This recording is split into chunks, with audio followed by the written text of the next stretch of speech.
Hey, what's up? This is Ricardo at Parts People, and in this video, we'll outline the steps for completing a part replacement on your Dell PC. Visit our website and use this coupon for a 5% off discount.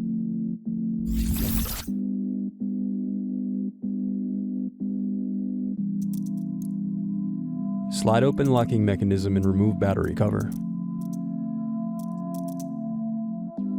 Slide open locking mechanism and remove battery. Now unscrew and remove base cover.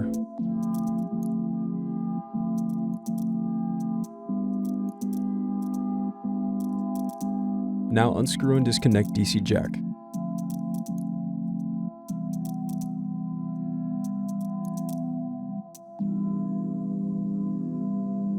Thanks for watching. Don't forget to like and subscribe if you enjoyed this video.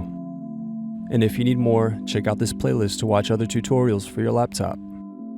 You can also click here to find parts for your laptop at partspeople.com.